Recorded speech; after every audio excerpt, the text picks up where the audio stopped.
তো বাবুর পছন্দের কিছু বই কেনা হচ্ছে। আর প্রত্যেক বছর আসলে ২১শে ফেব্রুয়ারিকে কেন্দ্র করেই এই বইমেলাটা উদযাপন করা হয়।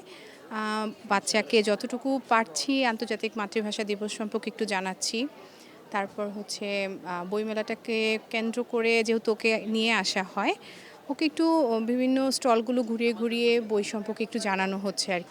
আমাদের যে সময় বইমেলা হওয়ার কথা রমজান মাস, তো রমজান মাসে সাধারণত মানুষ ইবাদত বন্দেগীতে ব্যস্ত থাকেন এবং তারপরে আমরা বইমেলাটা করেছি দেখতে যে আসলে পাঠক আসেন কিনা। কিন্তু একটা লক্ষণীয় বিষয়, পাঠক তুলনামূলকভাবে কম হলেও যারা এসেছেন তারা কিন্তু বই কিনছে। আমার এটি ষষ্ঠ বই বইমেলায় এবার প্রকাশিত হয়েছে ইত্যাদি গ্রন্থ প্রকাশ থেকে এবং পাওয়া যাচ্ছে শব্দচাষ প্রকাশ্যে। এই বইটি একটি রহস্যের বই। রহস্যে ঘেরা ১৫টি গল্প নিয়ে বইটি সাজানো হয়েছে এবং আমি রহস্যের বই পড়তে পছন্দ করি এবং সেই সাথে রহস্য গল্প লিখতেও পছন্দ করি। তো আমার গল্পগুলো সবগুলোই হচ্ছে যে আমাদের আশেপাশে যা কিছু আছে যেগুলো আমাদের চোখ এড়িয়ে যায়, পার্থিব বিষয় থেকে অপার্থিব কোনো কিছু, সেই অপার্থিব বিষয়গুলো নিয়ে আমার এই বইটি সাজানো হয়েছে। নরমালি তো অমর একুশে বইমেলা ১লা ফেব্রুয়ারি শুরু হয় এবং ২৮ ফেব্রুয়ারি শেষ হয়। এটা সে ফেব্রুয়ারির সাথে রিলেটেড এবং এই জন্য আসলে প্রকাশকরা দুইটা ভাগ হয়ে গিয়েছিল, আপনি জানেন। এবার কেউ চাচ্ছিল রোজায় না হোক, এপ্রিলে হোক, বাট মেজরিটি হয়তো এই সময়ে চেয়েছিলেন যে ফেব্রুয়ারির সাথে টাচে থাকার জন্য, সেই জন্য ফেব্রুয়ারিতে হয়েছে। বাট তারপরেও আমি আজকে যা সারা দেখতেছি, I am not unhappy, I am happy যে বেশ ভালোই সমাগম মনে হচ্ছে। ৯০-এর পর হইতে লেখালেখিতে যুক্ত। আমার একক বই হচ্ছে ৫টা। আর আমি বই পড়তে স্বাচ্ছন্দ্য বোধ করি।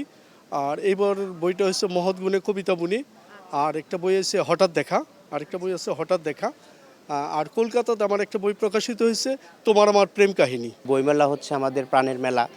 এখানে আসলে আমরা বিভিন্ন বই সম্পর্কে জানতে পারি। এটা আসলে যা অন্য সময় হয় না। অন্য সময় আমরা এখন বর্তমানে তো সবাই বাসাতে যে ফ্রি সময়টা থাকি, মোবাইল আর ফেসবুকে সময় দিই। অবসর সময় ছুটি থাকে টেলিভিশন দেখে কাটাই। জাস্ট শুধু এই ফেব্রুয়ারি মাসটা আসলে আমাদের হয়তো একটু বই পড়াটা বেড়ে যায়, বইয়ের চাহিদা বেড়ে যায়। আর বাচ্চাদের ক্ষেত্রে আমাদের যেমন আমরা ছোটোবেলায় যে বইগুলো পড়েছি সেগুলো হয়তো একটু অন্যরকম ছিল। আর এখনকার কিছু বই আছে একেবারে আপনার হচ্ছে হয়তো বিজ্ঞানসম্মত।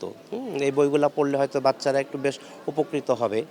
এদেশের কালচারের উপরে রোজার একটা বিরাট মানে প্রভাব রয়েছে, ঈদের প্রভাব রয়েছে। এই মাসটাতে আমাদের ইফতারি করতে হয়, তারপরে আপনার তারাবি পড়তে হয় ইত্যাদি। এই দুটো প্রোগ্রাম, মেজর প্রোগ্রামই আমাদের পরে হলো এই মেলা চলাকালীন সময়টাতে। সেই কারণে এবারের মেলাটা আমাদের একটু ফ্লপ গিয়েছে। কিন্তু আমি একজন প্রকাশক হিসেবে মনে করি যে প্রতি বছরই যে আমাদের মেলায় লাভ করতে হবে এবং আমরা শুধুমাত্র লাভের জন্যই মেলাতে আসি, বিষয়টা আসলে সেরকম নয়। আমি ব্যক্তিগতভাবে বিষয়টা এভাবে দেখি যে এই মেলাটা আমাদের জাতীয় সংস্কৃতির অনেক বড় একটা পার্ট এবং ধারক বাহক। আমরা এই মেলাটাকে সমুন্নত করতে পেরেছি এবং এই ফেব্রুয়ারি মাসে, ভাষার মাসে আমাদের যদি কিছু লোকসানও যায়, আমরা হয়তো এই মেলাটা যদি এপ্রিল মাসে, মে মাসে করতাম অথবা ডিসেম্বরে করতাম, হয়তোবা আমাদের একটু প্রফিট বেশি হতো। কিন্তু এই ভাষার মাসে যে মেলাটা করলাম, এর জন্য যে আমাদের একটা মানে আন্তরিক প্রশান্তি, সেই প্রশান্তিটা কিন্তু তখন থাকতো না।